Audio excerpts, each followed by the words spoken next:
Backstage.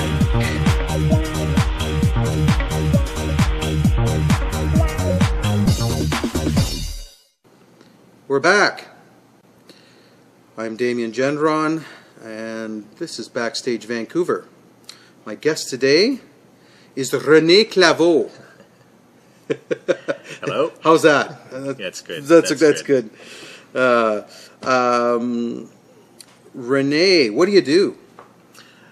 I am a screenwriter. I also run the Vancouver Screenwriters Meetup Group. Aha. Yes. How long has that been going now? The group was founded in 2009. Mm-hmm. I joined up in 2010, and shortly, about 4 or 5 months after I joined up, the organizer had to step down. Mm-hmm. So no one was stepping up, and I loved the group. I didn't want it to go anywhere, so I said, you know what? I've done online groups before. I'll take over. I've been there. In fact, our car club just changed presidents. He moved to the U.S., and so we're doing the same thing. Right. So it's oftentimes that happens, doesn't it? Yes. The people that have the vision and the have it in their hearts kind of thing are probably the best people to be running it anyway. Yeah. Yeah. Yeah. The ones who care. The ones who care. The ones who care. Yes. Yeah. So the group was a very social group where people would get together and they would just talk about story, talk about what they're working on, but mostly talk about whatever was going on. Right. How many members? At the time, there were 150. Wow. Oh, it's a big group, but about 30 of them were actually active. Okay. Yeah. It's one of those where people sign up and then you often don't hear from them again. Yeah. But the ones who were active, they came to the meetups and we had a lot of good discussions, and so I really liked that collaborative atmosphere, and where people were helping each other and talking about and trying to support each other. So when I took over the group, I really tried to focus it on that aspect of the group. So instead of just meeting and talking about whatever was on our minds, we'd have specific topics. We'd have workshops. We'd have script reading and exchanges, and the group really took off. We have 525 members now. Wow. About 100, more than 100 of them are active, regularly active, and we meet 2 or 3 times a month, usually for workshops of some sort that I've been the instructor for or the host for, and yeah, we're helping writers get their stuff done. Wow. No, new. This is all new to me. I'm a technician, so I don't worry about that sort of thing. But it's that's amazing. So tell me a little bit about your professional history. What got you into this? I was a short story writer for a long, long time. Yeah. 20 years. Nothing published. This was something that I did a lot on my own. Put some stuff online for people to appreciate, but it was my creative outlet, and I kind of always have fallen back on some sort of creative outlet. It's been a part of me forever. I needed something. Yeah. And it was one of those stories, the short story writers that they often come across. It's like, if I was going to write a book, this would be it. This would be it. This is it.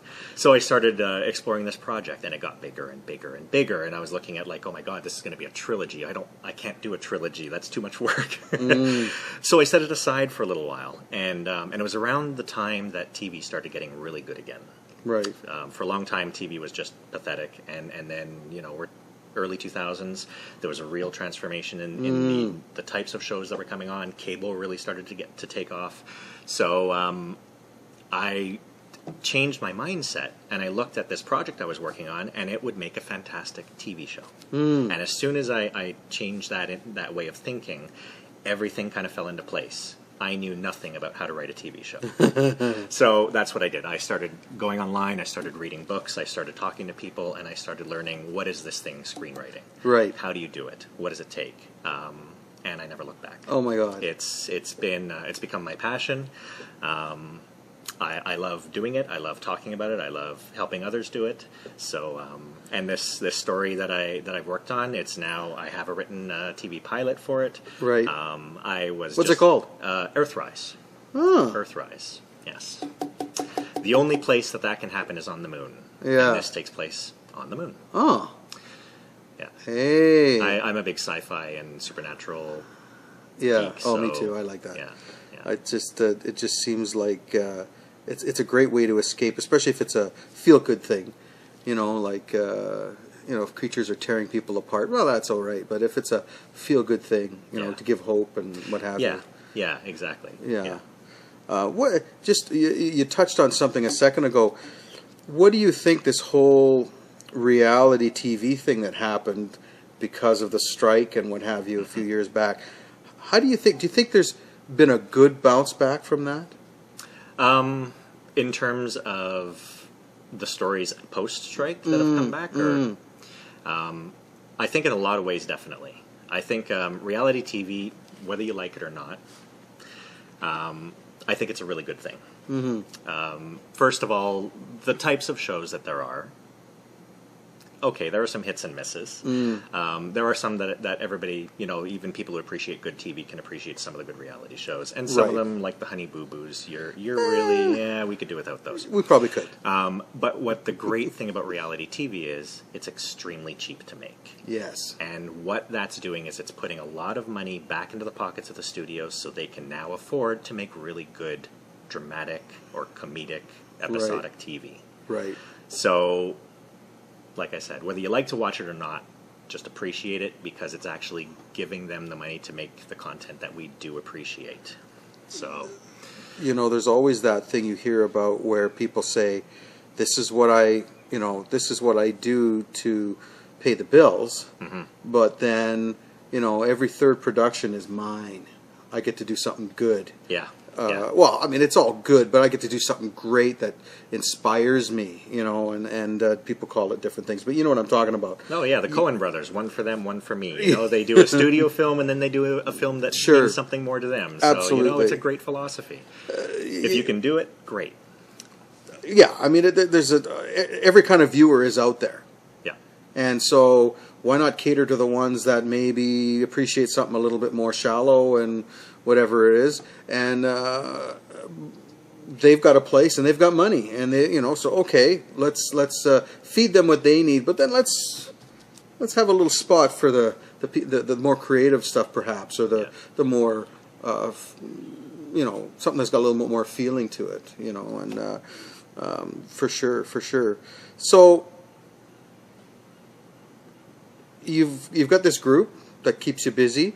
You've got this this pilot that you've done. And do you have more than that ready, or is it just pretty much just the pilot? No, I do. I have a feature film that I sold. I actually was hired to write this feature based on a treatment that I submitted. Right.